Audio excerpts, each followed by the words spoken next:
Hey guys, welcome back. Today we are talking about garlic, and my porch very much smells like garlic right now. So I harvested these a few days ago, and I thought I would talk to you about them. I did take a clip or two of me pulling them out of the ground, like harvesting them. So I'll put that in here in a minute, but first let's just talk about garlic for a minute, and I'll show you my little harvest here. So I planted my garlic back in the fall. I don't remember exactly when, but I feel like it was mid-October. And in order to plant garlic and actually create a bulb that has individual cloves, it has to go through a cold period. So you plant it in the fall, it goes through winter, and then whenever it comes into the next season and it warms up again, that is when it will form the individual cloves. And if it is a hardneck variety, it will put out scapes, which are like these long things that come out of the middle, kind of a curly Q. They have a little thing on the end of them. You can harvest those and make like pesto and such with those. And if you plant a hardneck variety, I think you will usually harvest your garlic about 3 weeks after you harvest those scapes, or after the scapes form. So what I have here is a softneck variety. So they do not usually produce scapes, and I do not know what variety this is because I did not order my stock from like a nursery or a farm or anything like that. I just went to the store. I bought organic garlic bulbs, like in a little bag over in the produce section, brought them home and planted them. If you buy the whole bulb, bring it home and you pop all of the individual cloves, and you plant one clove. Takes one clove to turn into an entire garlic bulb the next season. So I just bought a bag, brought it home, pulled it apart into the individual cloves, planted the cloves pretty much exactly the same way that you plant like little onion bulb sets. And I waited all winter. Spring, it's June now, and I harvested these, and I was pretty positive they would be a softneck variety, even though it doesn't say on the packaging, because almost all garlic bulbs and such that you will buy at a store, they're going to be usually softneck variety, because the softneck variety garlics store longer, and so if they're in the store, that's probably what they are, is a softneck variety, and that is what I got here. So the difference in a softneck variety and a hardneck variety are a few things. Let's see here. This is probably about an average size bulb, which is good. I mean, that's like, you know, what you would buy in the grocery store usually. A softneck variety has a very bendy stalk, and that's what you will also usually see like braided. If you go to the farmer's market and they're selling like braided garlic or something of that nature, it's probably going to be it will be a softneck variety, because the stem is a lot more bendy and easier to move around and be able to braid. So that is what a softneck variety will look like. The stalk will be soft. A hardneck variety, that long stem that I just showed you that I was able to bend, will be very tough, like it's very stiff. And the hardneck varieties usually create a little bit bigger bulb, but the downside to the larger bulb is that they do not store as long usually. Whereas the softneck variety, like what I have here, will grow like a more medium-sized bulb, but they will store longer if you cure them properly, okay? If you're going to be growing garlic and then immediately just harvesting it and mincing it or turning it into a powder or something of that nature, then you could go with the hardneck variety and get larger garlic bulbs if you plan on just processing through all of it at once. But if you want to be able to store whole garlic bulbs, it may work out better for you to grow the softneck variety. So like I said, I don't know what variety this is because I just bought it from the grocery store and planted it, but it did great. There was all of that. I haven't counted it. I don't know how much there is. Plus there's a whole bunch down here on the ground. And I am curing my garlic right now. So whenever you take your garlic, when you pull it out, it is much like an onion. It has different layers of skin on it. And in order for this to store for a very long time, we need to give these outer layers of skin plenty of time to fully dry out, and that's going to create a protective layer on this and help it store longer. So it needs to cure for at least, I don't know, probably 2 weeks. It's been very hot and dry here, so I don't know that these will take very long. I had purposely not watered them for even a few days before I pulled them out of the ground, so they're already pretty dry, even just being on the day I harvested them. You can also hear it's very windy here. No rain. We have not had rain here in East Tennessee in weeks, and I had purposely been not watering the bed that those were in for the last week because I knew they were ready to harvest. And how I knew they were ready to harvest and how you can check your garlic is, let me see if I can find one that has a good example here. Let's see. So your garlic has leaves on it like this. You see all those different leaves? And see how this one is dried up? You want it to have 2 to 3 leaves that are dried up and have started to create this protective layer. You can hear that it's already getting dry and crunchy. This one actually, like, let's see here, it had another leaf, outer leaf here on it, and it just fell off. But let me see if I can find one that would be really good to show you. Let's see, is this, okay, like here's one. Okay, and see this leaf is dried up and that leaf is dried up, but actually if I look down here closer, there was another leaf, and that one, first one, fell off. So that was 3 leaves that are dried up.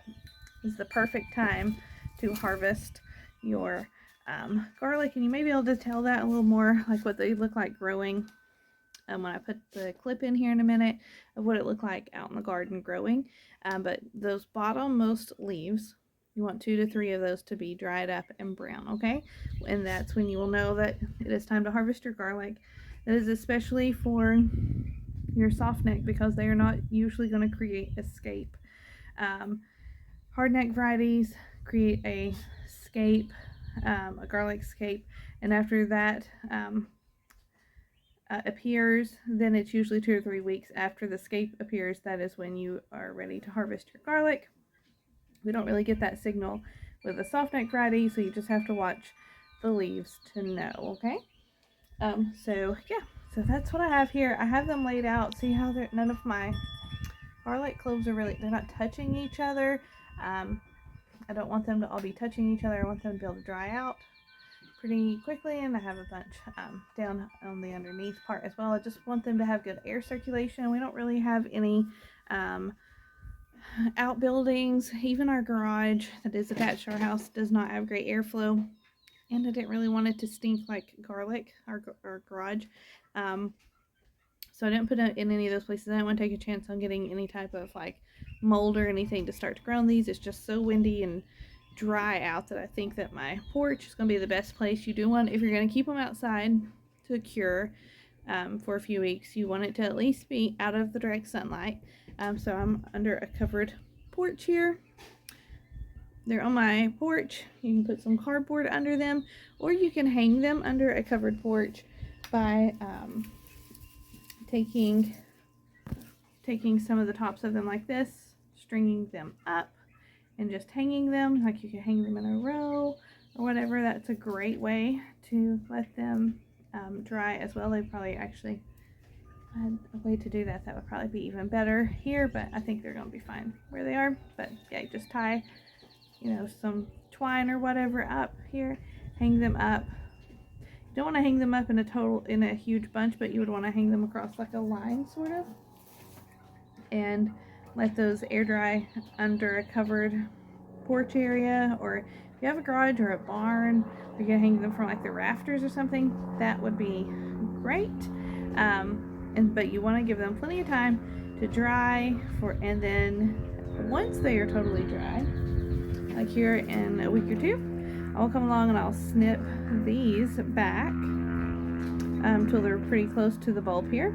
Sorry, there's an airplane going over. And then I will cut probably right about here. And then I will just store these away in a dark, cool area that has ventilation in a basket where some airflow can get through, like a wicker basket or something. I will not cut mine down this low because the closer you get to your bulb, the more likely you are to expose the inner cloves to moisture. So if we come back here and cut a little bit further, it's not going to hurt anything at all to just cut it a little bit longer like this, and then I can store them, and I'll try and remember and give you an update and show you what I'm doing with those.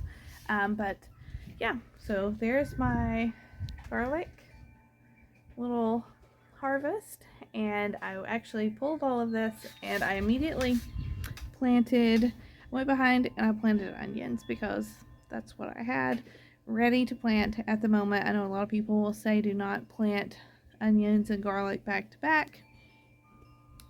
I really haven't had an issue with needing to crop rotate anything in my raised beds because I do come back with good compost and I feed my soil enough that it's okay. I haven't had any problems with it, and I bought a ton of onion little bulbs, like the little sets, on clearance at Tractor Supply for 50 cents a bag. And so I bought like 8 bags of onions. I knew that if they were already going on clearance and it is later in the season, that probably half of each bag would not be good. But even for 50 cents, I mean, I either got 6 or 8 bags, I don't remember, for $6 or $8 to have enough onions to go back and replant for a large onion harvest in the fall. It was worth it, even if half the bag of each bag was not good anymore, which they weren't because they were like getting squishy inside. So I was pretty sure I went through and only got the bulbs that still felt firm, planted those. So now those are in the place where this garlic was. And when this garlic is dry, what I will be doing is I will be taking some of it and I will be making minced garlic. Because I use a ton of minced garlic, I'll be making some of this into minced garlic, like stored in oil, and then the rest of it I will put back and store. And some of it, my biggest bulbs, I will specifically hold back and try my best not to use, and that will become my like seed stock for this fall. So I will just like go through here and I will pick like my largest, nicest looking bulbs, maybe like that right there, and I may even just put them in a different basket so I'm not tempted to use them. And that will be what I will actually use to plant. You know, I'll just pop it apart, plant each individual clove this fall, and this is how I will perpetually be able to plant garlic from my own stock and not ever have to buy garlic again, or garlic, seed stock. So that's my plan. That's the garlic I have, and I'll go ahead and put a clip in here of me harvesting it. You will see me use a pitchfork to get underneath the garlic, and that is because garlic, unlike onions, which grow right at the top of the ground, above the ground, the garlic grows underneath, and it can be quite deceiving whenever you're looking at it. You don't realize how deep it is and how hard it can be to pull up. That it can be a little deceiving, and so you really don't want to be like pulling. You may even see me in the video pull on the stem and realize, oh, I can't pull this up. And so I went and got my pitchfork and kind of backed away. I can imagine like how big the bulb is. Make sure I've backed further away than that from my stem so I don't break the bulb open, and just lift up my soil with a pitchfork, or you could do this with a trowel, whatever, and then get the garlic cloves loose and try to knock off as much of the dirt as possible from the roots, and then I brought them over here to store them. And so that is what I'm doing with my garlic. So I'll put that little video right here for you guys, and I hope you guys have a great day.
couple of smaller ones in there for some reason. Not entirely sure why that was. Okay.